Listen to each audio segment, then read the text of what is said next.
Welcome to the Self-Growth Nerds podcast. I'm your host, Marie, a courage coach, creative soul, and adventure seeker. Since through hiking the Pacific Crest Trail in 2019, I'm on a mission to help you embrace your most confident self so you can achieve your dreams too.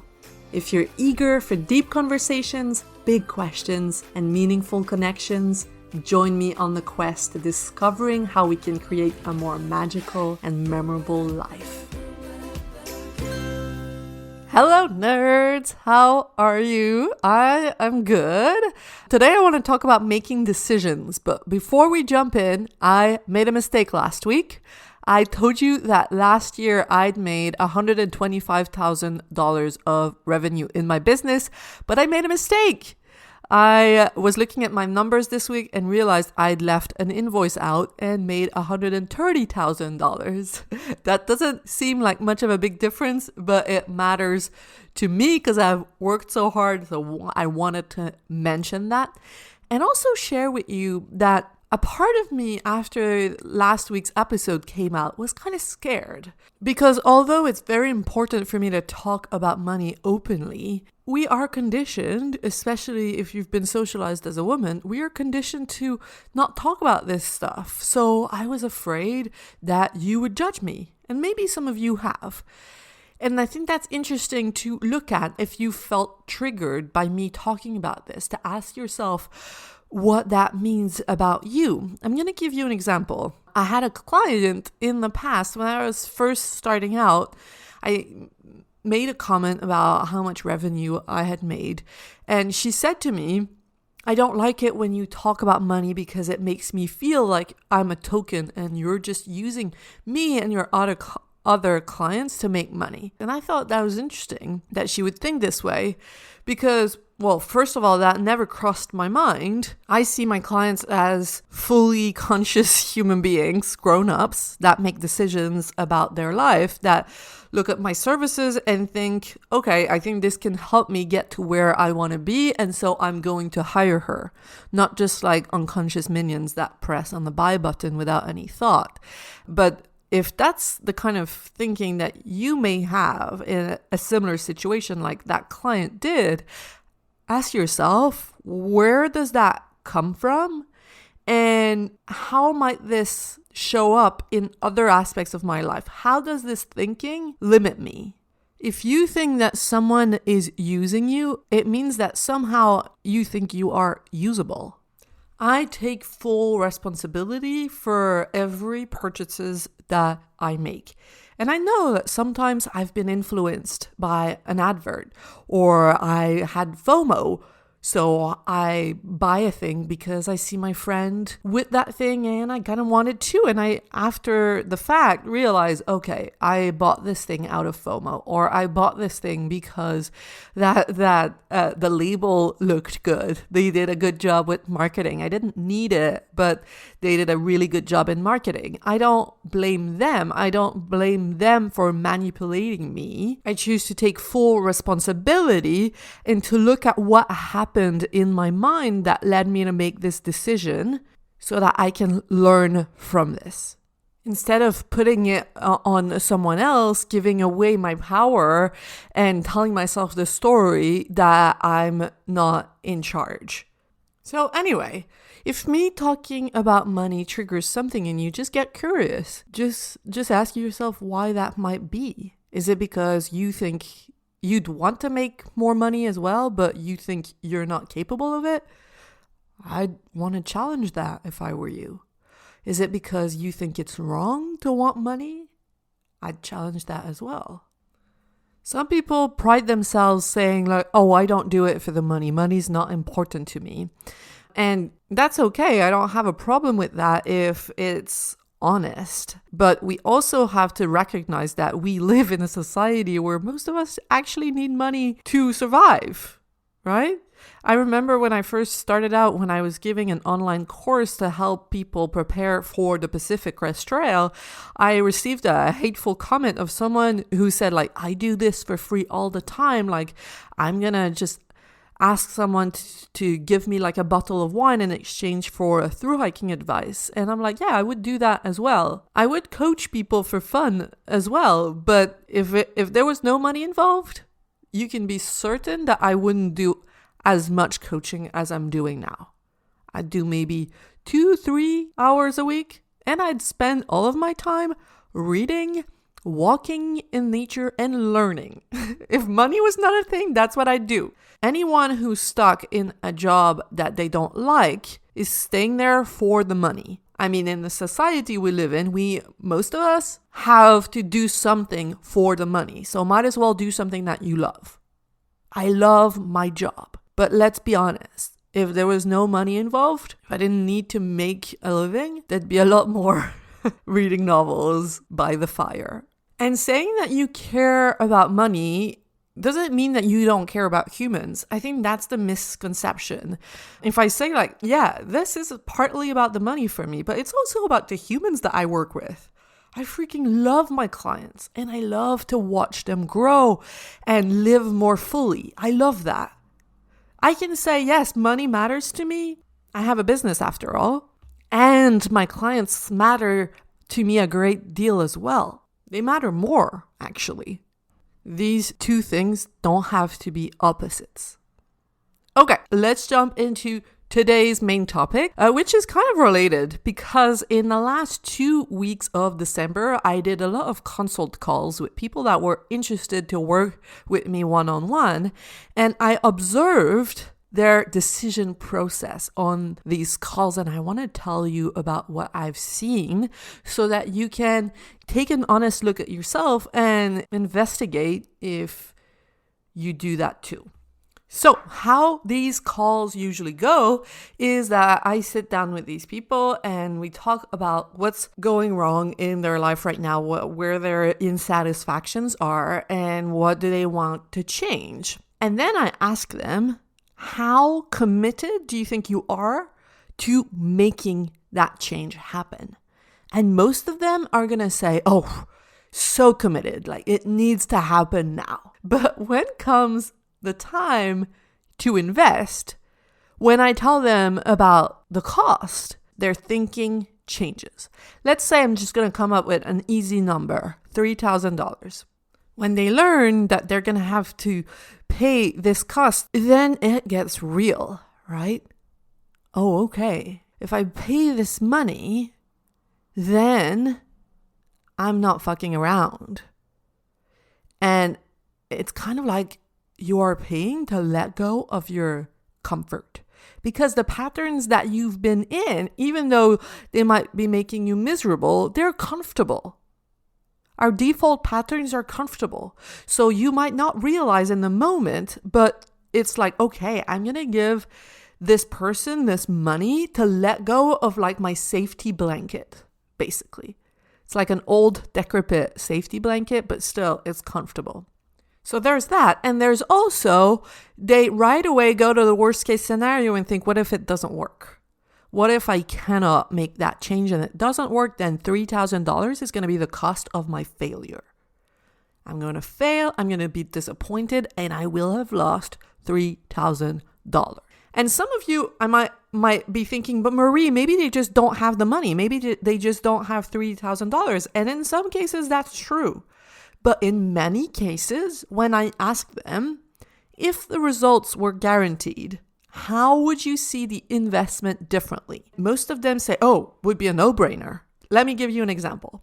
If their goal is to start a side business, they have a job, but they want to start a side business doing something that they're passionate about.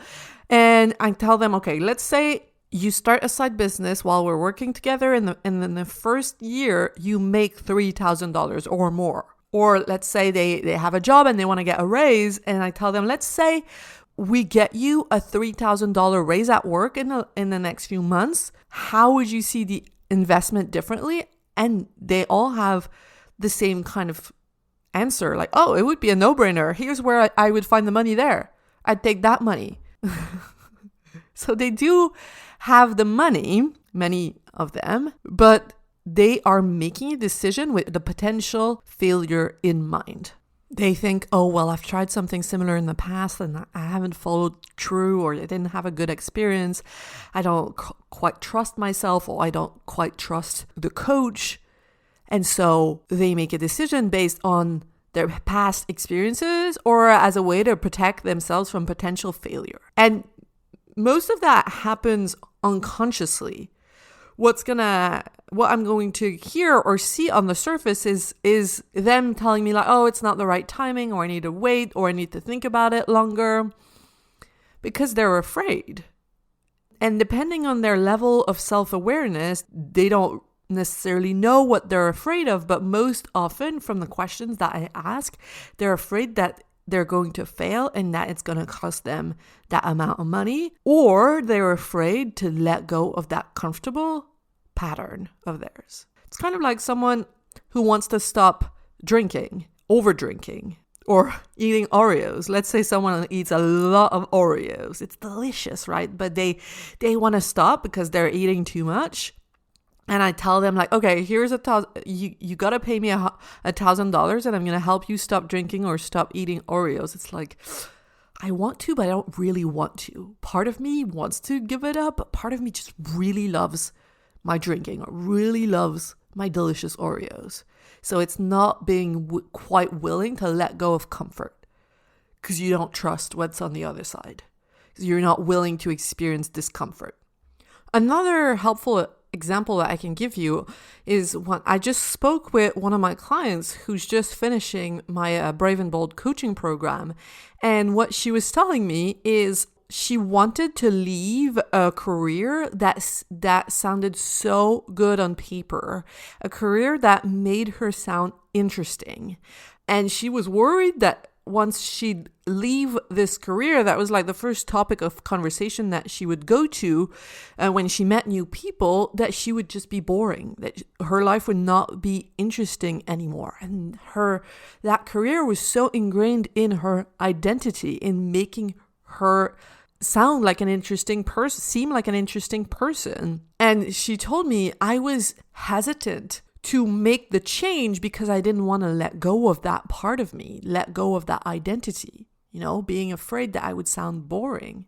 And now she's super happy that she made that shift, and she knows her life is far from being boring, but it's helpful to notice how it's just challenging to let go of a part of us that might not be aligned with who we want to be moving forward, but has served us, has been comfortable, has brought a lot to us in the past. Kind of like letting go of my identity as a thru hiker was challenging. I spoke about, and I still do, I still talk about thru hiking all the time, but this was such a big part of my life for a while, and letting go of it. And I felt like this made me sound like a strong person, made me sound like an epic adventurer. So letting go of that was challenging.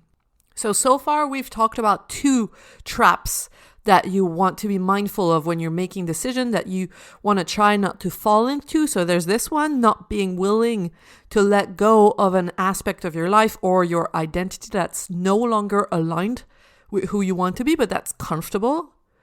So part of you will do everything it needs to do. It will find all the excuses to avoid letting go of comfort. So be mindful of that.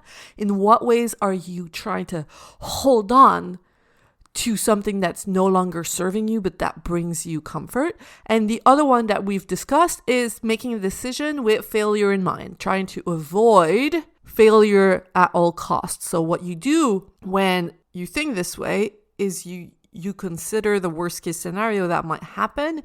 And if you think you cannot handle the worst case scenario, you're not going to make the decision. You're not going to move forward.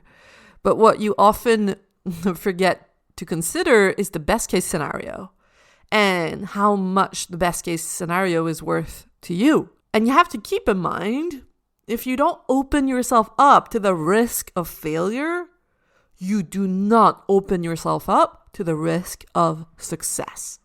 You're playing it safe. And there's only so much reward you can get in life from playing it safe. Kind of like in love. If you don't open yourself up to heartbreak, you also don't open yourself up to deep love. It's the same. If you don't open yourself up to sadness, you don't open yourself up to joy. And the problem when you're making a decision with the desire to avoid failure is that you base yourself on your past, on what you've been able to do in your past. So you're not considering how you might grow moving forward and the capacities that you might develop in the future. You just look back and you're like, I have never been able to do this in the past, and therefore I will not be able to do it. The chances are I will not be able to do it in the future. And what happens when you think this way is you just repeat the same, the same thing and again instead of surprising yourself and blowing your own mind. I had never through hiked across an entire country before. I had no idea if it was going to be possible for me. I had to open myself up to the risk of failure in order to see if I was capable. Same thing with deciding to make $100,000 in my business. I'd never done that before. So I didn't know if it was possible. I had to be willing to open myself up to the risk of failure to have a chance at success. So be mindful of being what I call past focused, looking back like, oh, I haven't been able to do this in the past, or maybe I don't know anyone who's been able to do this in the past. And so the chances of me succeeding are low. That's shooting yourself in the foot. And something else that you might be doing is asking everyone for their opinion. I see that in my clients when they start working with me. When they're trying to make a decision, they don't trust themselves enough. So they're going to rely on what other people say to them. So if you have like really courageous people around you, that's great. But most of us if you go to someone with your doubts, they're going to match your doubts with more doubts. If you ask someone, do you think I should sign up for coaching, for example, what they're going to tell you is based on the past as well. If they've never done coaching before, that they're going to answer from there. Maybe they know someone who's done coaching and has had some kind of experience, so they're going to tell you about that. So you're basically making a decision based on either your past or someone else's past or their friend's past and what they have been able to do or the experiences that they have had in the past. And so you have to be mindful of that and choose, if you're going to ask other people's opinions, choose wisely. If your dream, for example, is to open up a restaurant and you're wondering if it's a good idea, if you go to like a burnt out restaurant owner or someone who's had a restaurant that failed in the past and you ask them if they think it's a good idea, they're going to tell you no, that's the worst idea. But if you go to like a restaurant owner that's having a great time and that's enjoying their business, they're going to tell you it's a great idea. That's based on their personal experiences, and their personal experiences are based on a bunch of different factors, like how they view life, what their perspective on life is. Like when I think about whether or not I want to be a parent, I'm pretty certain that I want to be now. It's a yes, but that was a process that I had to go through. And I asked so many different people, different parents, right? And it's impossible to like have... You can ask 100 different parents and have 100 different answers. Should I have a kid or not? Some of them are going to say yes. Some of them are going to say no. And their answer is based on too many factors. Like maybe one of them had a child that was ill and that was a lot more challenging. Maybe one of them had a child and lots of support in their family. Maybe one of them had a child and then broke up and ended up being a single parent and found that very challenging. It also has to do with, is this person someone who's super optimistic and lighthearted, or is this person super anxious and prone to worrying? So outsourcing, asking other people is just a road that's going to lead you away from you, from what's right for you. You have to turn inward and ask yourself, what do I want? And be able to listen to the very quiet voice of your intuition. And sometimes your intuition is going to sound unreasonable. And you have to be able to make unreasonable decisions or decisions that seem unreasonable to create something different in your life. This is so important. The best decisions I've made in my life didn't seem reasonable because I had no evidence that they were going to work out. But that's when you blow your own mind. When you're willing to just trust that small voice. It's so funny to me. Not funny. Funny is the wrong word. Disappointing, sad. When someone wants to do coaching with me, I can see they really want to do it. And they say, oh, I have to ask my partner. I'll talk about it with my partner. But what's going to happen there is your partner is going to share their limiting beliefs with you. Not just their limiting beliefs. They might have insightful thoughts. They might. But they might have doubts as well. And that's going to influence your thinking. And that's not always a great thing. Because you have to be able to make your own decisions and learn from the decisions that you've made with full responsibility. When I was on the Pacific Crest Trail one day, it's going to seem like a silly example, but it makes a lot of sense. We were going to jump off of cliffs in the Sierra Nevada, and I wanted to keep my camp shoes on, my sandals, to jump in the water because I didn't want to hurt my feet on the rocks. And so I asked my partner's opinion. Do you think that's silly to wear my sandals? And he was like, oh yeah, take them off. You don't need them. So I was like, okay, he must be right. So I took my sandals off and I ended up hurting my feet. And I was really angry with him. But really, I was not angry with him. I was angry with myself for listening to him, for giving my power away to him. When I knew I had an intuition that it would be better to wear my sandals because I'm clumsy. I knew that about myself. And yet I decided to listen to someone else. So in what aspects of your life are you making decisions based on what someone else's thoughts are, someone else's opinions are? And that might not be through asking literal advice. It might be by looking at Instagram. In what aspects of your life are you making decisions based on what you see on Instagram, based on what your friend told you, based on what happened for you in the past? Like, oh, I've never been able to follow through in the past. I never finish the projects that I start, and so I'm not going to start a new project. Where in your life are you basing your decisions on the past? And where in your life are you basing your decisions on a fear of letting go of a comfortable aspect of your identity? Like maybe habits that you want to let go of, but if you're honest with yourself, there's just too much comfort there still. Just get curious about that. What I want to encourage you to do from now on is to take a more active role, to start deciding, making decisions for yourself instead of hoping. Stop hoping. And what I mean by that is I see many people making decision and saying, hope it goes well. But when you do that, you're not taking full ownership of the power that you have. Let's take the example of the $3,000, like signing up for coaching and paying that amount.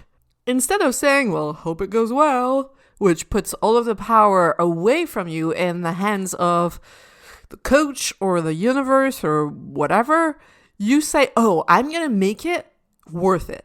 I'm going to make it, 10 times worth this amount.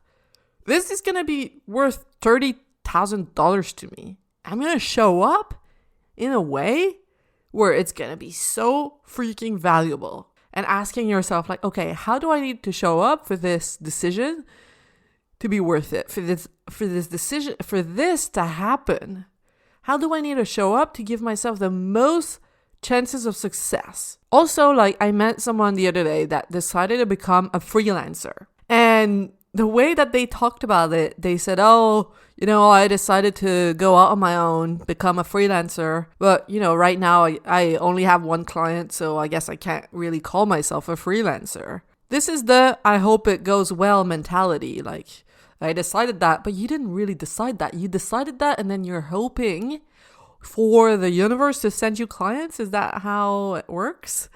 And what I find funny is this person telling me this, they don't realize that if I hear about someone who needs their services, I will not refer them to this person because of their mindset. I don't feel like I can trust you. I don't want to refer someone that I like to someone who says, well, I decided to be a freelancer, but I only have one client. Because how are they going to show up? They're not taking full responsibility. So the way you talk about yourself and your decision matters immensely.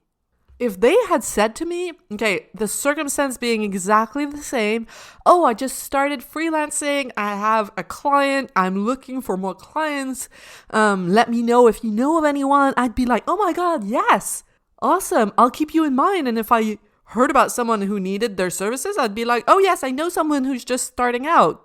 Do you hear the difference? The circumstance is the same, but the way that you talk about yourself and what you're doing is completely different and creates different results.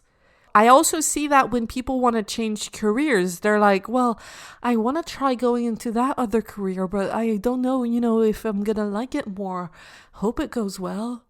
And I sound like I'm laughing at this. I'm not. I used to be this person. What I want to show you is when you do this, you're not taking ownership of like, okay, I'm going to figure out what it is that's not working in my current career, what it is that I need, what lights me up, and I'm going to make that shift, and I'm going to make sure that I make the most out of this change, that I've researched this other career, I've talked with people, I know myself, I know I have information about this other career, and I'm going to show up over there in that new career, in that new job with the right mindset. I'm going to show up and I'm going to make sure that I make it worthwhile. That is someone who's taken the wheel of their life instead of just flowing down the river hoping it goes well. You have stepped into leadership role in your own life. This is really important. This is what I help my clients do. I help them define the change they want to make. So I help them truly understand the kind of life that they want to create for themselves. I help them map out that change so it doesn't happen like from one day to the next and they feel completely insecure. I help them create like a step-by-step process so that they feel safe making that change.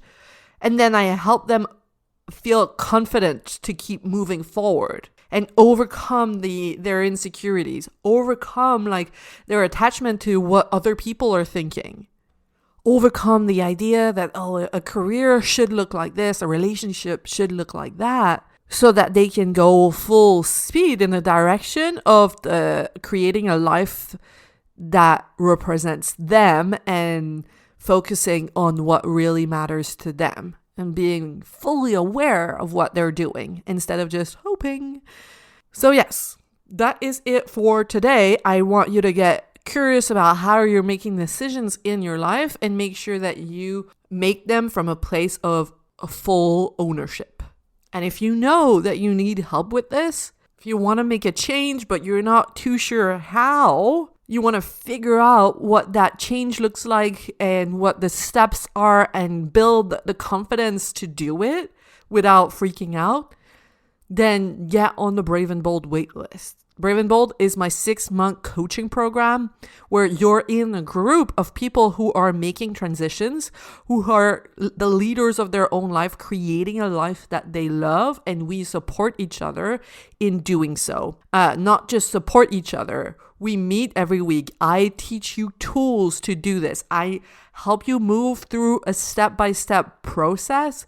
And when you leave the program, you have so much clarity about what you're doing. You're moving through a plan and you're so much more confident to be your true self and to make decisions from a place of calm, confidence, and truth. Okay, you're not designing a life that pleases everyone around you.